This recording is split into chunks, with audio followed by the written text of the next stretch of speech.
You and Your General Practice. That is the recent document that came out just a week or so ago, and it's the one that's shaping how things may potentially look when we head for that 1st of October deadline in general practice, when apparently everything changes. Myself and Andy are going to cover that document and get with some new ideas and some new things that we've got in our new season of eGPlearning as we continue to tech enhance your primary care and learning.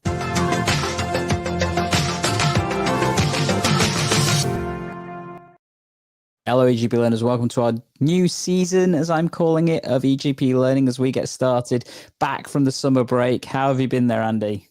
Yeah, I've been pretty good. All cruised, holidays, rested. So yeah, raring for the new season. Which season are we in, Gandhi? Because we've been doing this since 2018, Yeah, I think. I think we're on year 7 or year 8 of the channel itself. So we've been going for a while, over 300-400 episodes or something crazy like that in total. But I to be honest, I don't know. But I just thought, since it's been a while since both you and I have been on camera together, partly because of leave, as Andy mentioned, Andy went on a cruise. I had some time off to recharge following my CQC inspection, which I'm planning an episode on that as well. So what it actually looked like and that kind of stuff as well. And then just a few other things. So as a result, I've got a new setup, as some of you probably figured out, and those who were with us for the soft start will probably be able to hear us talking about it and things. And we may do a behind the scenes camera episode at some point in the near future. I'm particularly thinking Andy may have a new setup coming soon as well, potentially. So we will see. But yeah, lots of cool things happening. And we wanted to get cracking by going through a couple of the news updates like we've been doing and share with you some extra stuff that's been happening with the channel. And then in a couple of weeks' time, I'm sure we'll be back to normal in terms of our regular details and updates and stuff. Is that not right, Andy? Yeah, absolutely. So coming up today, we're looking at the You and Your General Practice document published on the 20th of August by NHS England. Came out in one of those document packets, and this is a guide for patients to inform them how to get the best out of their GP surgery, essentially. So it's sort of pitched as a how-to guide for how to get what you need from your GP surgery. It also, I think, is providing clarity around what patients should be or can expect from their GP surgery if they're following the letter of the GP contract. So in some ways, it could be seen as paving the way for the 1st of October when modern general practice comes into full force. Is that how you're reading this, Gandhi? Yeah, so some of you may remember when we covered the 10-year plan that there was a comment in there about a patient charter being released by the government to basically help patients understand their rights and things when it comes to healthcare. This is effectively that when it comes to general practice. So it is that document that basically practices will be expected to have demonstrated either in their waiting rooms or their website, or most likely both, in order to share with patients how they can anticipate their care working throughout general practice. And it has caused some discussion, shall we say, in quite a few of the forums and in the media. We're going to cover some of that stuff as well coming up in this episode. But that's not the only thing we've got today, is it, Andy? No, we've got some opportunities for people to get involved in things that Gandhi and I in EGP Learning will be up to over the next few weeks. So look out for that at the end of the episode. Yeah. And we're also going to be trialing a new segment as well. So, Andy's only had a teeny bit of information about this. I'm very interested to see how this plays out live. It's either going to work or it's going to bomb like crazy, but we'll see how it goes. But this is based off your feedback as well. So one of the things that I've been doing over the past couple of weeks is asking for your feedback in terms of how me and Andy function on the channel. We would love for you to give us that information, and actually keen to see that you can offer that to us. So one of the things, I'm just going to put it here. We've got the link coming up, Andy. Yeah, so there we go. So if you would like to go to this link, and I'll stick it in the chat for those of you watching us live. Let's do that now. There we go. So fill in this feedback form. It just gives us a rough idea of what you think about the channel, what we're doing well, what we could absolutely improve on. We're keen to know. We've got some preliminary results already, but effectively they led to the new segment that you're about to see coming up. So if you don't like it, blame it on those people who filled in the form. But before we get to that, let's start off with our main topic for today, which is our discussion on you and your general practice. So shall we take it away, Andy? Yeah, let's go. So let's bring it up on screen. So as you were saying, this is the document which should be displayed at GP surgeries. So GP patients know what they can expect from their surgery, essentially. I think it's probably best if we just go through it sort of blow by blow. It's not a really long document, and we No. can sort of reflect on each bit of it, really. Do you want to take the sections in turn so we can get Yeah, through it? let's start off at the top, and yeah, we'll take them there. So I'm going to follow on my screen. So yeah. So the first thing is about when you can contact your practice, and it's basically setting out that this is a guide for patients to understand more about general practice, and very clearly sets out that general practice functions from 8 o'clock in the morning till 6:30 in the evening, Monday to Fridays, and that throughout those periods of time you have the ability to access the practice in 3 different ways: either visiting them, calling them, and clearly setting out that online is an option, and particularly mentions the NHS app, which I think is a clear direction of the way that the NHS is going. We are constantly hearing more and more about the NHS app becoming the doorway to healthcare within this country. Does that sound about right, Andy? It does, absolutely. And it also says so you can choose the way you contact your practice, what's best for you. So as I was reading this, this took me back to the, do you remember back in April 2023 or March 2023 when there was a contract imposition on general practice using this thing called a statutory instrument that meant that without any negotiation or passing anything through Parliament, the Health Secretary can unilaterally vary the GP contract, which came as a shock to me and a number of people as well. And I actually dug that out because this is the origins of modern general practice. So if we just go to the top of this document, we can see this is the statutory instrument that was used in April 2023, and then down to item 10. So this talks through the bits of the GMS and PMS contracts that were replaced with new bits. And the You and Your GP document, where it's talking about patients' rights to access, pretty much mirrors what is set out in this statutory instrument that changed what is now in the GP contract in terms of what we need to do. So just this first bit is very similar to that first bit of You and Your GP. The contractor must take steps to ensure that a patient who contacts the contractor by attending the practices, by telephone, through an online consultation system, or any other available online system, okay, that's now the NHS app, right, that you have to provide them with an appropriate response. It'll go on. We'll get to how You and Your GP describes the appropriate responses, but that also mirrors here. And also the timescales within which those responses need to be made are mirrored here. So it says in a slightly long worded way, in any other case during the day on which the core hours fall. So that means same day response, essentially. I don't think we need to spend too much time in this document. Let's go back to the other one because the language is pretty long-winded. But I just thought that was interesting just to highlight where it came from. And actually, there is a very firm contractual basis for what is laid out in You and Your general practice. And I think within this, so one of the things that many people are questioning is what happens on the 1st of October when the full contract comes into play, of the fact that general practice has to be open 8 till 6:30, which has always still been the case for the past couple of years or so. But more importantly, this concept of online access being open throughout the whole of the core hours, because many practices, because of capacity, because of challenges with funding, because of the sheer volume of contacts they have, do switch off their online access at particular points of the day. My own practice is one of those as well. And there is, this contract variation that is due to take place from the 1st of October that states that you cannot do that for medically urgent issues. And this concept of urgency is obviously one that we need to consider. But interestingly, the last line of that particular paragraph does say some practices may have longer hours or may ask you to contact them by the phone or in person for urgent queries. So it's interesting that they've put that line in there to suggest that actually online may not be the best option for urgent contacts as well. And that makes sense from a patient safety perspective in terms of NHS England telling patients how to behave with this document. Submitting an online consultation at 6:29 with an urgent issue is probably not a sensible thing to advise patients to do. So that's that's logical that is in there.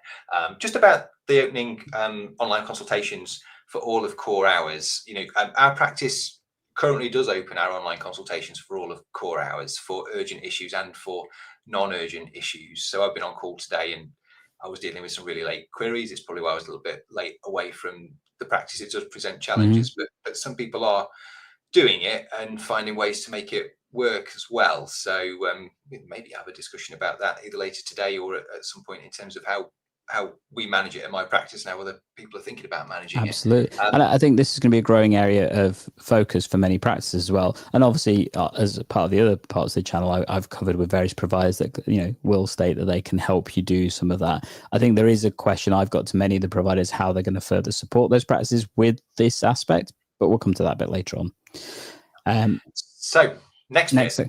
Yeah, next bit. Go for it. Good. Shall I read it? What if the practice is closed? So this is pretty straightforward. If you need urgent help, physical or mental, and the practice is closed, you're outside of the normal hours, can't wait until they open, then they're directing people to go online to 111 online, 111nhs.uk, or call 111 and they will tell you what to do. So I guess that's pretty sensible. And then next it says, well, what if it's an emergency? And I guess that's if it's an emergency in hours, in core hours, and also out of core hours, because we're in a different section of the document here. So if it's if it's serious or life-threatening emergency, go straight to the accident emergency department or call 999. Okay, sensible so far. Absolutely. Next, it then talks about what happens when you do contact and request an appointment. So whether you make this request by phone or whatever route that you do, you may be asked to give your practice some information so that they can assess how best to help you. I really do like that they have clarified and included this in this charter, as I'm going to keep calling it now, because that's what it's meant to be. And the reason why is there are many times where our admin, navigation staff really struggle with patients who feel they do not or should not have to give any information whatsoever and just be able to have a GP face-to-face appointment without any form of assessment. And actually, general practice has very much moved on from the historic 10, 15 years ago, even, where that was a possibility. That's no longer possible. You should not really be walking straight into a GP face-to-face appointment without some idea of what that is for, because if that's the case, then I would argue that practice is not working efficiently and effectively. But more importantly, GP may not be the best person to still see you. We know that from skill mix. We know that from changes in the way the healthcare works. And actually, there are several times where a GP isn't the best person to see you. So I do like that they've clarified this and made that very clear in this document. Your thoughts on that one, Andy? Yeah, I absolutely agree. I mean, there are sometimes when people come in with a problem, particularly if they need referral to a counselling service, potentially, or musculoskeletal issues, that actually I'm not the best person to see first for that anymore. That's a first contact physio. They'll get a much better assessment. Often I'm actually just I'm talking to them for a little while, but then I'm just telling them to go and see somebody else, and they've actually just delayed their treatment really by seeing me first. The next bit, Gandhi, is the bit which I think has been a little bit controversial. Yeah, very much so. The practice team will consider your request for an appointment or medical advice and tell you within 1 working day what will happen next. And then it goes on to say what it could be. But did you have any particular comments, or have you seen anything out there in the ether around this bit, Gandhi? So there is definitely some chatter around that particular aspect. So I think many people are questioning, well, how can we manage response within 1 working day? Many practices are currently struggling with capacity, and having a turnaround of 1 working day in those systems that are not total triage based. I think for many practices who are not doing online consultations as a priority would probably feel that that's a challenge to potentially do. And we know that there are many practices out there currently, because of the funding, resources and capacity, that just cannot respond within 1 day to say that you will have an appointment. But I guess that's the key thing, is like you said, Andy, the next comments do clarify what that response might be, in the sense it could be an appointment that day or a subsequent day. It could be a phone call that day. It could be a text message responding to the query, or it could be advice to go elsewhere, which is more appropriate to deal with your health queries, like, for example, the pharmacies or other services, like you mentioned, counselling services, physio contact services, and potentially even, actually, you need to go to the hospital, because that's what actually you're telling us is the issue. But I think it's that 1 working day that has caused some questions. That's why you focused on the strategic instrument, wasn't it? Statutory instrument. Because it's nothing new, actually. That was something that that was brought into effect 2 years ago, back in April 2023. I think subsequent or around the time of statutory instrument is when the BMA sort of negotiated this slight back steps, such that actually those online tools didn't have to be open all the time, and that actually we could switch them off. And that's what's now sort of ending on the 1st of October. But I think that was done to give general practice some breathing room to make changes. But I think it was always anticipated that we would be responding within one day. I remember at the time when we were reviewing those changes in 2023, and actually some of the reflections that we and other people had were actually, this actually legitimizes in contracts some of the things that general practice were actually doing to both manage demand and also actually get patients to the right care more quickly. And those were things like signposting. We are not the most suitable, this other service is, and that might be a counselling service, as you say. It could be a walk-in centre, accident emergency department. It actually put in the contract for the first time that those are legitimate things to do, and that when we do those, and if we're challenged by patients that that's not right, actually that's contractual now. So we thought that actually gave GPs a bit more flexibility, which is potentially positive. The other thing which we kind of spotted and discussed was that actually you just need to respond. You need to make an assessment of the risk, because you do hold the risk in terms of assessing it. I don't think there's any getting around that. You can pass that risk back to the patient or to another service, but you've got to make that assessment. But actually in just merely being able to send a text message responding to the query and just telling them what will happen next, actually that brings into play things like waiting lists. It's like, we will contact you to provide an appointment within the next few days. Thank you very much. If you get worse, do X, Y, and Z. So actually that instrument brought in some flexibility that wasn't there before and gave us some contractual backing for it. Sorry if I'm rambling a bit there, Gandhi, but no, it makes sense. It's not necessarily worse than it was before March 23. People may shoot me down for that, but I think it gives us more options in the contractual air cover for that. Potentially. I think the part that does solidify some of this, though, for many people out there will be the last line of this particular section. Your practice cannot tell you to just call back the next day. That is the key thing that is going to have, I think, some impact on many practices in terms of that challenge of capacity and safe working, which many LMCs and the BMA are still stating has to be a priority. And that's, I think, where they've got some contention with this document, that it doesn't bring into account safe working practices when practices are over their capacity. How can they keep managing it with that level of demand? And there are absolutely places where that is going to be the case. So I think it is that cannot come back to us because we're full. That's going to be the shift that many people need to consider in practice, how that will be handled by their admin teams, how that will be handled by their clinical teams, and what does that mean moving forward.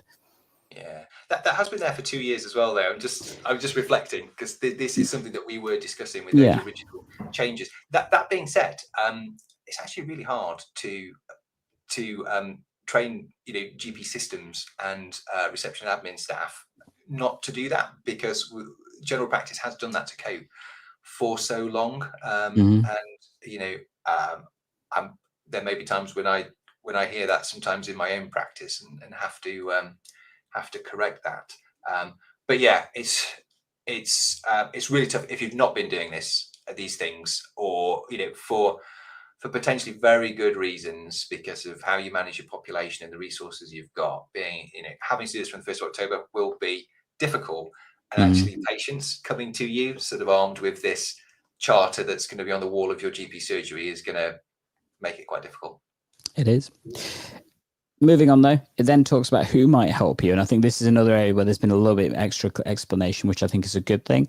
So you might be offered a face-to-face appointment or a phone call with a GP or another member of the practice staff, like a nurse or pharmacist. So recognizing the fact that actually the contact will not necessarily just be a GP.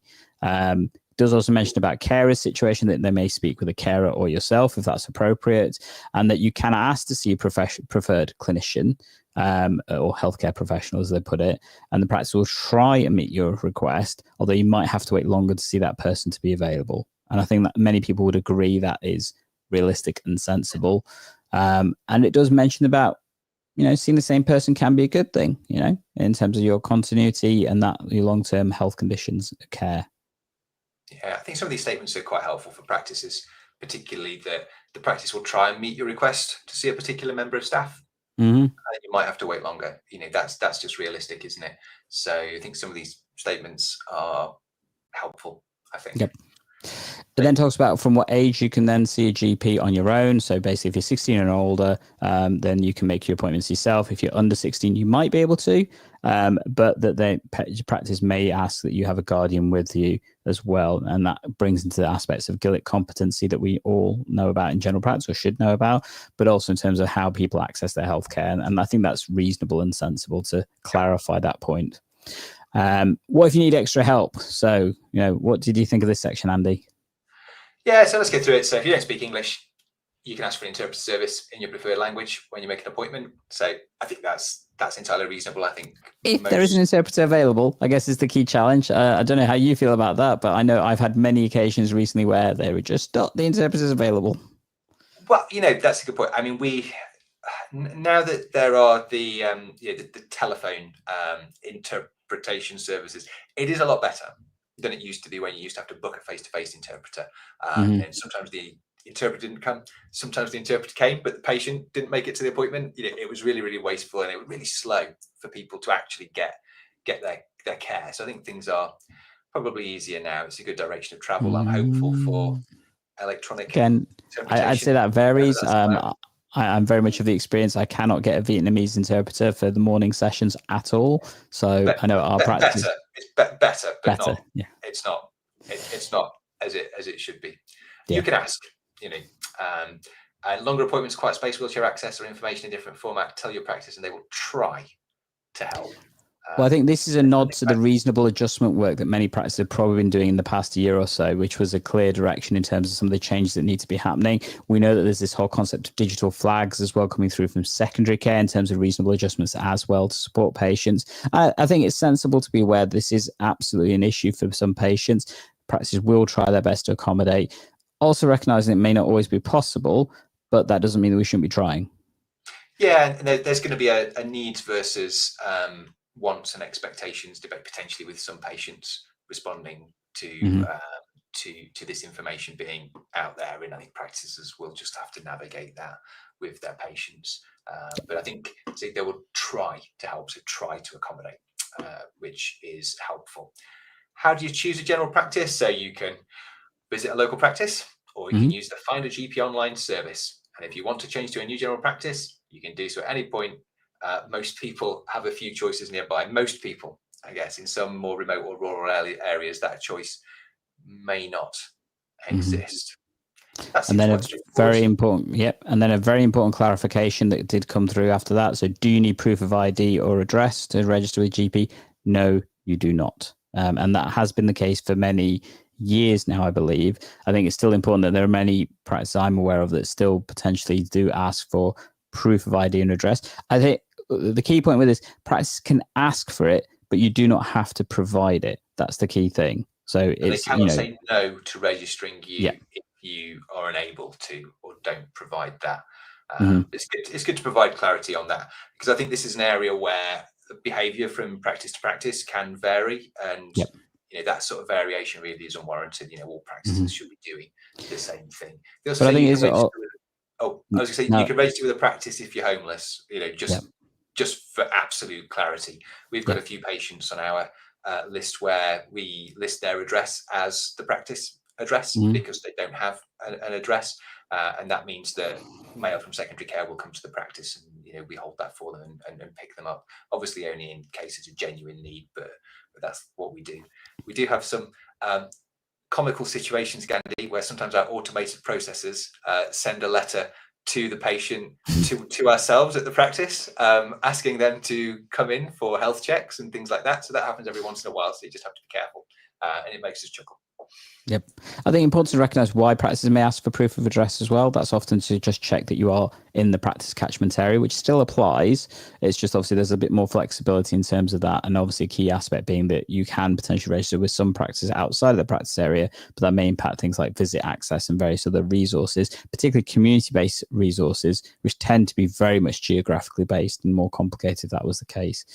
But then it talks about, can a practice say no? And a clarification here that a practice must write write to you in 14 days to explain why they can't, and they need to have a good reason for that doing that. For example, if you live too far away or the list is closed. So this talks about the geographical practice area.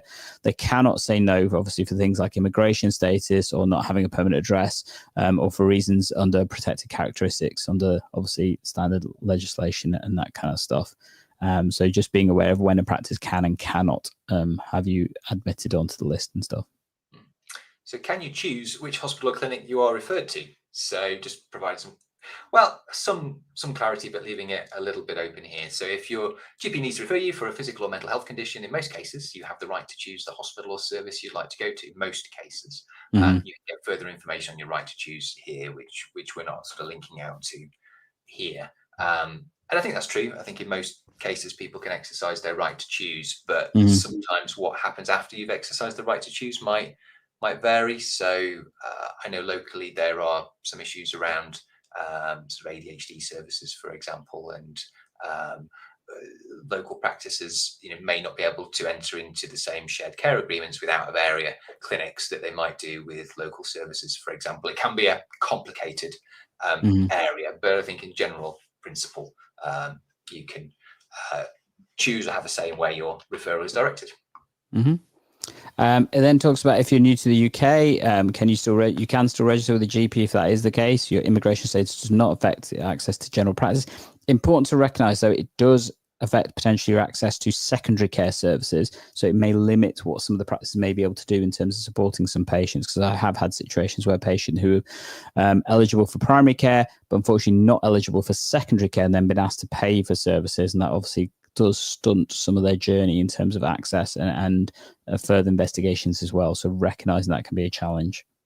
Yeah, absolutely. Yeah, difficult area actually, because you can be left holding somebody who is sick and needs secondary care but isn't eligible for it. So it can create some tricky situations. But at least providing clarity that yes, you have a right to primary care, general practice care. So being away from home. So if you're away from home, but still in the UK, if you are away from home for more than 24 hours, but less than 3 months, you can register as a temporary patient near where you're staying. So that's pretty standard. You can also change your nominated pharmacy so you can get medicine nearby. You can do this by contacting your practice or via the NHS app. Yeah, fairly simple. Yeah.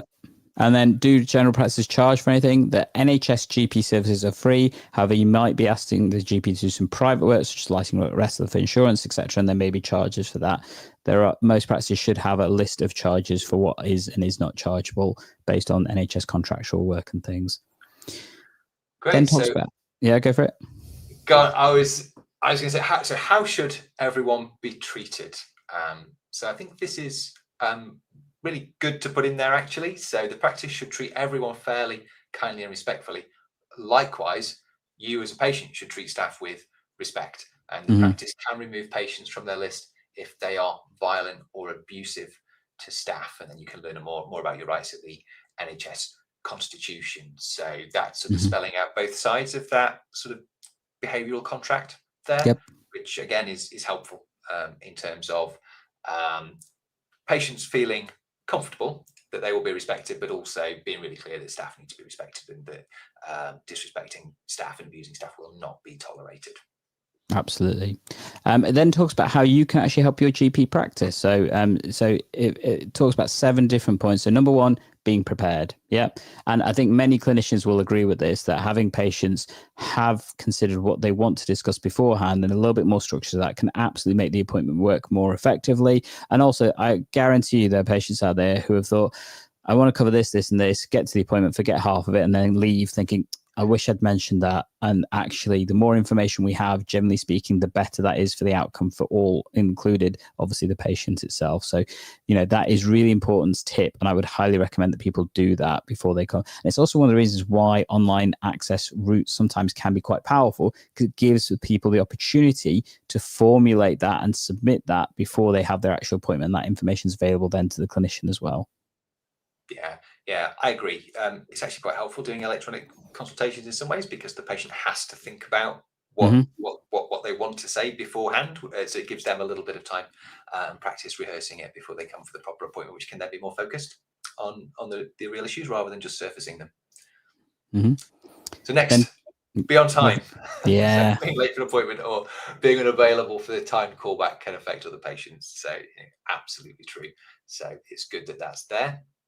And often one of the things I would reflect that one of the reasons why sometimes clinicians run late is often because they are having to play catch up with other patients because of that reason that they have not been on time. So, it is something that swings both ways.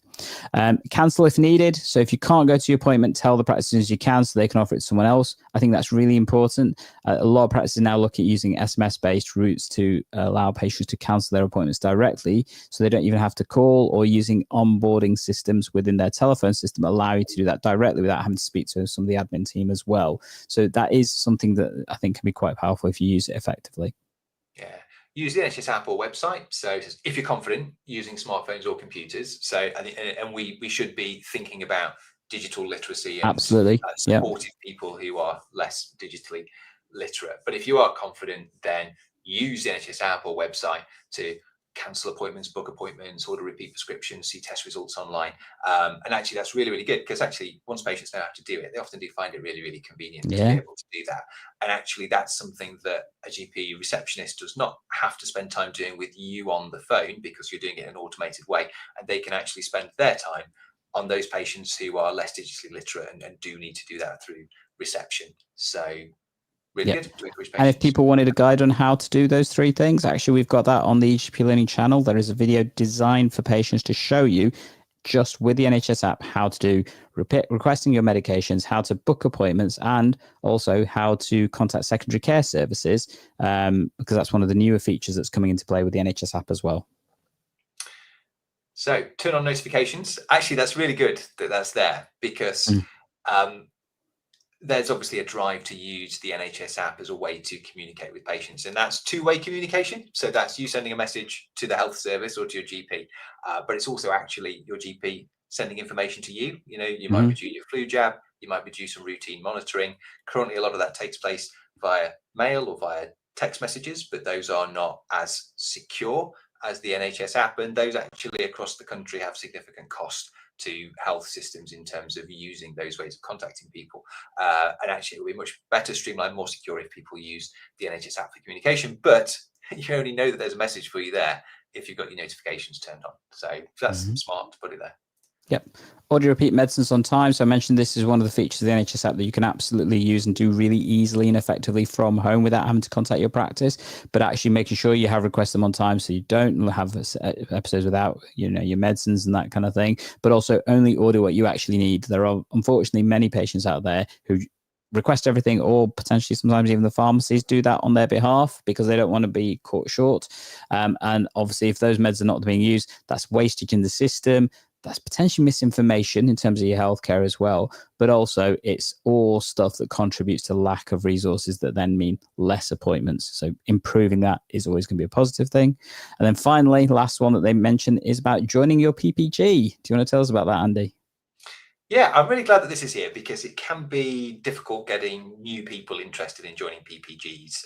It can often feel like depends where you are, but like there's an old guard of sort of dedicated PPG patients that have been doing it for a while, and it's quite rare that a new person comes along or becomes interested. So it's just great if there's a document that people can be reading quite often in the GP surgery and it says join the PPG. That's great. More power to the PPG. Great recruiting mechanism. Absolutely. Final section it talks about is how you can give feedback or concerns. So if you want to give feedback or raise a concern about your practice, you can make a formal complaint. You can ask to speak to the practice manager or the equivalent person that may be in the practice. If you don't feel comfortable about it, there are other organizations you go to, like the ICB, for example, and there is more information about that on the website. There's also organizations like HealthWatch who also support some of this work as well, and that they are independent from both the practice and the ICB in their functions. So options in terms of if you want to give feedback, and what I would always say to any patient, if you want to give feedback on your practice, first of all, talk to your practice. That's the best place to, which many practices will be able to resolve things quickly and effectively. If that's not working, absolutely, there are other routes for you to take as well. Yeah, absolutely. I think that's really, really sensible. I guess there are a few kind of regulatory organizations that aren't mentioned here, but I think those are places to escalate to for very serious issues, and after exhausting those things that are there already, so think about CQC and GMC and so forth, RNC, which patients sometimes go to before going through these other options. So it's really good to put these there as the first and preferred options, because I think that's really sensible. And that's the end of the document. It's available in a number of languages, but probably not every language that I encounter at my practice. Incidentally, so where's the Tigray there and things like that, Eritrean, but it's translated into a number of common languages. Yeah, I think it's the start, and we may see more being added. And I think those are potential resources that people could also share. So practice could potentially share with their patients, particularly if they've got high densities of some of those populations and language speaking patients, then that would absolutely be useful. So I guess worthwhile taking some comments. So we've had a couple. So one from regular of the channel, Miss Melody. I think it's fair to say you guys like a challenge working in healthcare. I'm just sweating thinking about this. Interesting. And thanks for the like there as well. More interesting, we got from Paul Joshi. So how can we ascertain if someone in my practice area, if they do not disclose their address unless they are homeless, but hang around in the local area? Thoughts on this, Andy? Yeah, I mean, I don't think you can really. You're taking this. Well, yeah, I don't think you can. I mean, and actually, patients, the rules around boundaries are looser, aren't they? Than they used to be as well. I think important to recognise that you can still ask patients where they are living. You can ask them for proof of that if there's a concern that the patient may not be telling the truth. The key thing is the patient doesn't have to provide it. That's the key thing that the document says. There is no requirement for patients to do so. Obviously, if a patient is considerably out of your practice area, there is information you also need to give them about what that means for their care as well, because they may not have full access to care. And like I said, it's not just about practice care, it's also about community level services as well. Many community-based services will not cross geographical boundaries. So actually that makes your care therefore more complicated in certain situations. Particularly I'm thinking about, things like district nursing care sometimes doesn't cross boundaries. It becomes considerably more complex, particularly if you're towards county city lines. I know for us, that's always a challenge. So I think there is some validity in that, but the key thing is that they do not have to provide it, but you can ask for it. Yeah, I think the reason I was struggling to answer that is because there's an even more interesting question, which is how can you tell a patient is who they say they are if they don't need to give you ID? True. So I think at a certain level, we're being asked to, accept to register people and, and provide care for people or anyone who has that need and says that they are resident in our local areas. That's the ask. We're not necessarily being asked to determine exactly where they live or exactly who they are. It's interesting because we sometimes get asked by patients, "Oh, I need to prove who I am for a legal purpose. Can you write me a letter that says who I am?" And we say we can't, because actually we don't ask for ID. We don't necessarily we're not in a position to say who you are. We can say you've been registered for a number of years and that we've seen you at the practice on these dates, but beyond that, actually we're not a proof of identity, which some people think that we are.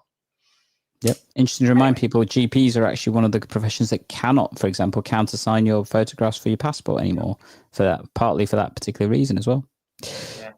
Anywho, so if you've got any more comments or questions for those people joining us live, please put them down below on the You and Your General Practice document. If you're watching this on the replay, let us know what you think of this. It'd be great to know in the comments what you've thought of that particular section. Which parts are you worried about? Which parts are you not worried about? What are your thoughts generally in the document and stuff?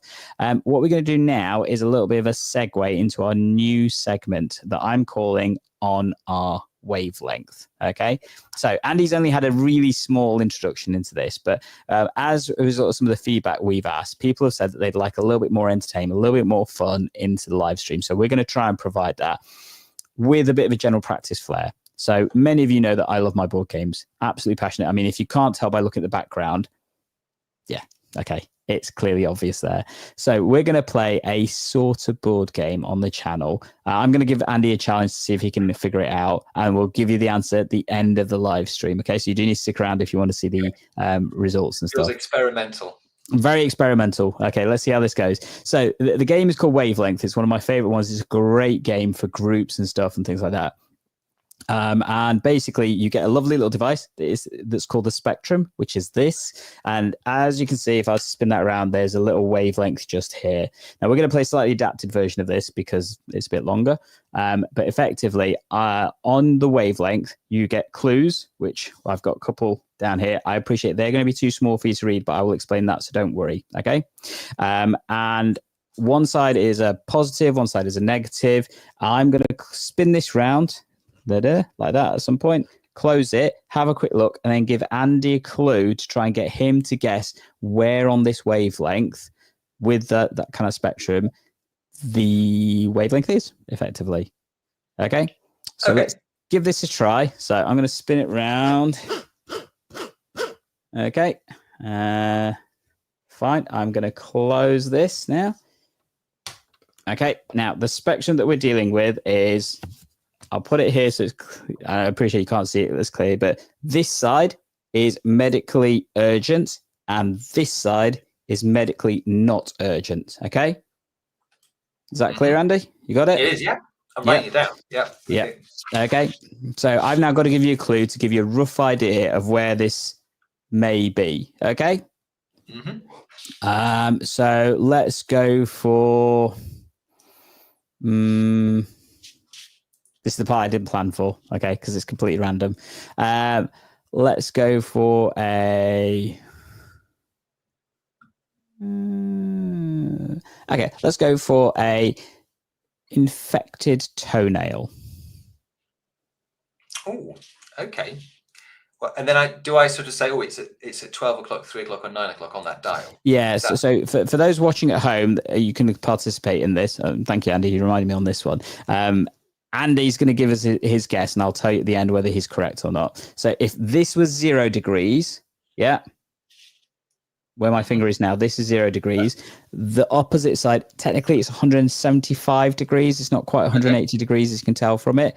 So if you give me a degree position that you think it is on that, or you can go for 12 o'clock, 1 o'clock, whatever you would think is better. Obviously, it's less accurate if you do that because there's less delineations and stuff. But if you really want to be specific and pedantic, go for the degrees. If you want to be, let's roughly see where it is, we'll take it from there.